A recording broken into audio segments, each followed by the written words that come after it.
CM योगी बोले, आतंकियों को उन्हीं की भाषा में जवाब मिलेगा। सभ्य समाज में आतंकवाद अराजकता के लिए कोई जगह नहीं है। सुरक्षा में सेंध लगाने वालों को जीरो टॉलरेंस की नीति के तहत वे जिस भाषा में समझेंगे उसी भाषा में जवाब देने के लिए नया भारत तैयार है। भारत किसी को छेड़ता नहीं, लेकिन छेड़ने वाले को छोड़ता भी नहीं। ये बातें लखीमपुर खीरी में मुख्यमंत्री योगी आदित्यनाथ ने कही।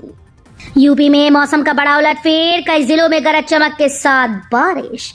मौसम विज्ञान विभाग के अनुसार आज से उत्तर प्रदेश के पूर्वी और पश्चिमी इलाकों में आइसोलेटेड स्थान पर गरज चमक के साथ बारिश हो सकती है। ये सिलसिला 2 मई तक जारी रहेगा।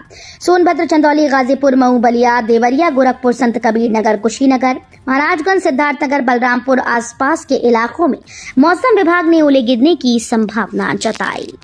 वसीयत हो या बंटवारा, अब यूपी के सभी जिलों में लागू होगी एक समान व्यवस्था।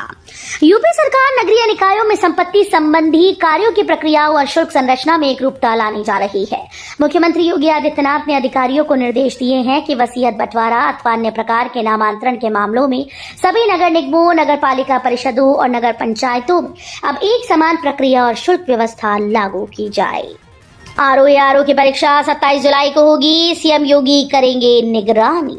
समीक्षा अधिकारी और सहायक समीक्षा अधिकारी की परीक्षा 27 जुलाई को होगी। इसे लेकर योगी सरकार ने तैयारी शुरू कर दी।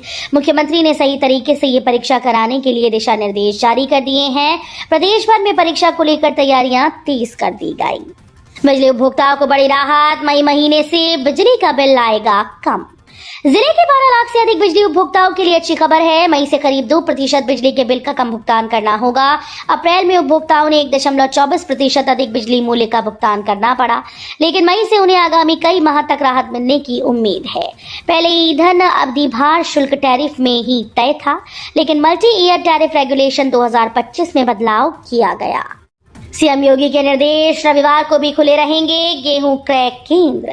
उत्तर प्रदेश में सरकारी क्रय केंद्रों पर गेहूं बिक्री के लिए 42 दिन में 4,20,837 किसानों ने पंजीकरण करा लिया है। गेहूं खरीद 17 मार्च से शुरू हुई थी और 15 जून तक चलेगी। रविवार को अवकाश के दिन भी खाद्य एवं रसद विभाग के अधिकारियों ने गांव-गांव जाकर गेहूं बिक्री के लिए किसानों से संपर्क किया। मृतकों के परिवारों को 10-10 करोड़ देने की मांग अखिलेश यादव ने की। जम्मू कश्मीर के पहलगाम में 22 अप्रैल को हुए आतंकी हमले के संदर्भ में उन्होंने कहा कि देश जानना चाहता है कि आतंकवादी हमारे घर कैसे पहुंचे। हमारी मांग है कि मृतकों के परिवारों को 10-10 करोड़ रुपए से मदद की जाए। सरकार के लोग मिलकर संवैधानिक अधिकार नहीं दे रहे हैं, आरक्षण के साथ खिलवाड़ हो रहा है तथा नौकरी न देने का मकसद सीधा आरक्षण न देना है। 2200 किसानों को प्लॉट मिलने का रास्ता साफ, नोएडा प्राधिकरण ने किया ये काम। नोएडा ग्रेटर नोएडा एक्सप्रेसवे के बाद सेक्टर 142 में 2200 किसानों को 5% प्लॉट मिलने का रास्ता साफ हो गया। प्लॉट के लिए चिन्हित करीब 31 हेक्टेयर जमीन पर नोएडा प्राधिकरण ने कब्जा लिया। कब्जा लेने के बाद इसकी तार फेसिंग कर पिलर लगा दिए गए। विरोध की आशंका के चलते प्राधिकरण और पुलिस के बड़े अधिकारी मौजूद थे। मोबाइल पर आ रहे मैसेज से सावधान, बिजली बिल के नाम पर ठगी, साइबर फ्रॉड का खतरा। यूपी के आगरा में टोरंट के बिजली उपभोक्ताओं को गुजरात की एक दूसरी बिजली कंपनी की ओर से बिल को भेजा जा रहा है। लोग परेशान हैं कि जब वो उस कंपनी के ग्राहक ही नहीं तो फिर बिल कैसे आ रहे हैं।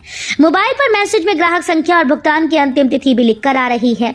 इससे साइबर ठगी का खतरा बन गया है। कानपुर के फ्लैट में धर्मांतरण पर हंगामा, मुस्लिम युवक 5 हिंदुओं को पढ़ा रहा था कलमा। यूपी के कानपुर में पनकी के शिवालिक अपार्टमेंट के एक फ्लैट में धर्मांतरण का आरोप लगाते हुए भीड़ ने हंगामा कर दिया। सूचना पर पहुंची पुलिस को वहां फर्रुखाबाद का मुस्लिम युवक, 3 हिंदू लड़कियों और एक हिंदू बुजुर्ग व एक ऑटो चालक मिला, जिनसे पूछताछ की जा रही है। हंगामे के बीच 2 किशोर और एक अन्य व्यक्ति वहां से भाग निकले। कमरे में इस्लामिक साहित्य, लोबान, इत्र आदि बरामद हुआ। अपार्टमेंट के लोगों का कहना है कि यहाँ धर्मांतरण का खेल चल रहा था। एक मुस्लिम युवक 5 हिंदुओं को कलमा पढ़ा रहा था। अब रोबोट करेगा घुटना और कूल्हा प्रत्यारोपण, आम लोगों को कम खर्च में होगा ऑपरेशन। इटावा में 1 दिवसीय सैफई ऑर्थोप्लास्टी अपडेट 2025 का आयोजन किया गया, जिसमें 100 से अधिक ऑर्थोपेडिक डॉक्टर्स ने भाग लिया। इस मौके पर रोबोटिक सर्जरी के डेमो का प्रदर्शन भी किया गया, जिसमें कूल्हा घुटना प्रत्यारोपण करके दिखाया गया। स्थानीय होटल में आयोजित 1 दिवसीय कार्यक्रम में देश भर से आए ऑर्थोपेडिक विशेषज्ञों ने इसका लाभ उठाया। 2 वर्ष के लिए बंद होगा Civil Lines bus station, company नए सिरे से करेगी निर्माण। शहर की धड़कन कही जाने वाला सिविल लाइंस बस अड्डा पुनर्निर्माण के लिए 2 वर्ष के लिए बंद होगा। माह भर के भीतर बस अड्डा बंद हो जाएगा। इस दौरान शहर में बसेस कहां से चलेंगी उसे लेकर अनिश्चितता बनी हुई है। ओमैक्स कंपनी नए सिरे से बस स्टेशन का निर्माण करेगी। ये काम तभी शुरू होगा जब यहां से संचालित बसेस किसी और स्थान पर शिफ्ट की जाएं। इस बरसात लखनऊ में नहीं होगा जल भराव, 30 मई तक सभी नालों की सफाई का आदेश जारी। नगर विकास विभाग मानसून से पहले ही जल भराव से निपटने की तैयारी पूर्ण करने की कसरत में जुटा है। नगर विकास और ऊर्जा मंत्री ए.के. शर्मा ने नगरीय निकायों के अधिकारियों को वर्षा से पहले सभी छोटे बड़े नाले नालियों की सफाई 30 मई तक पूरी करने के निर्देश दिए। उन्होंने कहा कि अधिकारी स्वयं उपस्थित रहकर सफाई कराएं, जल निकासी में बाधा बनने वाले अतिक्रमण को हटाया जाए। यूपी में रास्तों पर टूरिस्ट के लिए होगी होटल से लेकर ईवी चार्जिंग तक की सुविधा। योगी सरकार ने तैयार किया मास्टर प्लान। पर्यटकों को राजमार्गों और प्रमुख पर्यटन स्थलों के रास्तों पर बेहतर अनुभव मुहैया कराने के लिए मार्गीय सुविधाओं की रूपरेखा तैयार कर ली गई। इन सुविधाओं में ढाबे में पर्यटकों के ठहरने, खान पान, पार्किंग, शौचालय से लेकर ईवी चार्जिंग स्टेशन आदि की व्यवस्थाएं की जाएंगी। इन इकाइयों के विकास के लिए भी विभाग ने 4 मॉडल तैयार किए। इनमें शामिल निजी निवेश मॉडल में निवेशक को 30% तक अनुदान दिया जाएगा। हैबिटेक इंफ्रास्ट्रक्चर को कारण बताओ नोटिस जारी। ग्रेनो प्राधिकरण ने संशोधित नक्शा रद्द करने का दिया आदेश। ग्रेनो प्राधिकरण ने हैबिटेक इंफ्रास्ट्रक्चर लिमिटेड को कारण बताओ नोटिस जारी कर दिया है। ये नोटिस सेक्टर टेक जोन 4 स्थित प्रोजेक्ट को लेकर जारी किया गया। हैबिटेक पंचतत्व अपार्टमेंट ऑनर्स एसोसिएशन के पदाधिकारियों ने कई आरोप लगाए थे कि फेज 2 के नक्शे में अवैध संशोधन किया गया, आम क्षेत्रों का अनाधिकृत उपयोग हुआ और बिना अधिभोग प्रमाण पत्र के फ्लैट्स पर कब्जा दिया गया। यूपी के शहर में गर्जा बुलडोजर, अवैध कब्जों से मुक्त कराई गई 9 एकड़ जमीन। नगर निगम ने करीब 9 एकड़ जमीन अवैध कब्जे से मुक्त कराई है। इनमें से कोई जमीन पड़ती थी तो कोई चारागाह की, पोखरी आदि की जमीन पर भी लोगों ने अवैध तरीके से कब्जा कर रखा था। इनमें से सबसे ज्यादा जमीन वार्ड संख्या 31 के हरसेवकपुर नंबर 2 में मुक्त कराई गई। इस वार्ड में करीब 2.5 हेक्टेयर जमीन पर से कब्जा हटाया गया है। शिक्षा निदेशालय में लगी आग, प्रयागराज में हड़कंप, 3 कमरों में रखी फाइल्स जली। प्रयागराज स्थित उत्तर प्रदेश के शिक्षा निदेशालय में आग लग गई है। इस आग में 3 कमरों में रखी कई फाइल्स जलकर राख हो गईं। निदेशालय के 3 कमरों में आग लगी। आग की सूचना पर प्रयागराज में हड़कंप मच गया। फायर ब्रिगेड की गाड़ियों ने पहुंचकर करीब 1.5 घंटे में आग पर काबू पाया। आग लगने के कारण का अब तक पता नहीं चल पाया है। सीएम योगी ने गंगा एक्सप्रेसवे का लिया जायजा।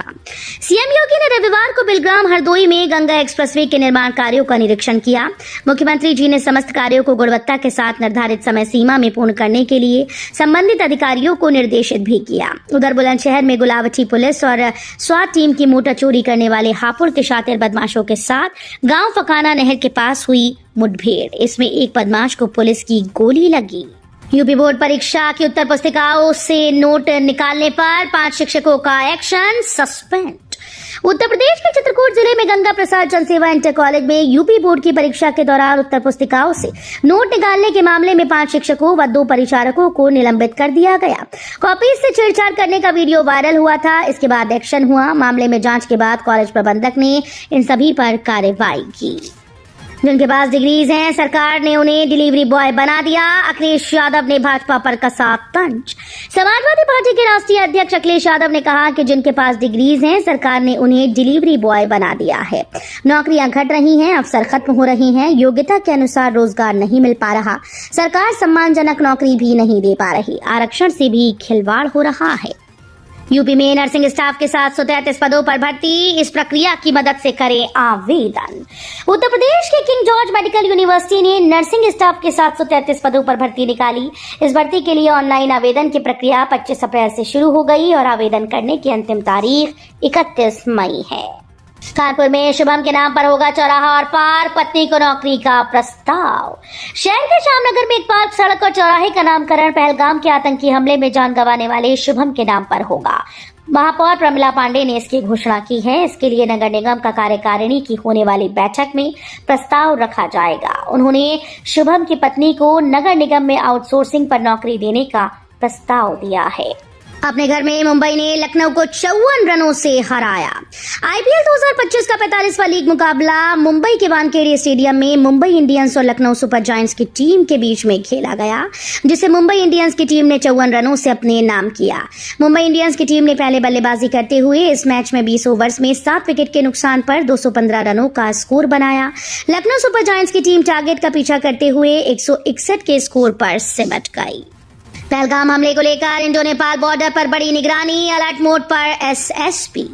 पहलगाम आतंकी हमले को लेकर इंडो नेपाल सीमा पर सुरक्षा व्यवस्था अलर्ट मोड में है। इसको लेकर एसएसपी, नेपाल सशस्त्र पुलिस बल और नेपाल पुलिस के साथ संयुक्त गश्त की जा रही है। एसएसपी कमांडेंट शक्ति सिंह ठाकुर के निर्देश पर संयुक्त टीम द्वारा एसएसपी सहायक कमांडेंट दिनेश चंद्र विश्वास के नेतृत्व में गश्त की गई। उप निरीक्षक आलोक देवनाथ सहित नेपाल एपीएफ के निरीक्षक भागवत कुमार खरके व नेपाल पुलिस के उप निरीक्षक रामकुबेर चौधरी अपनी टीम के साथ इसमें शामिल हुए।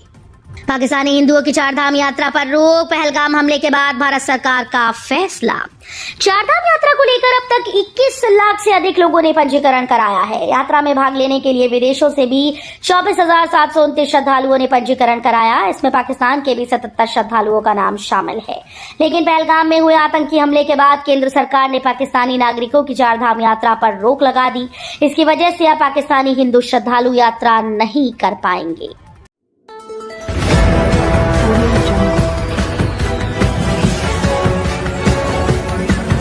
Audio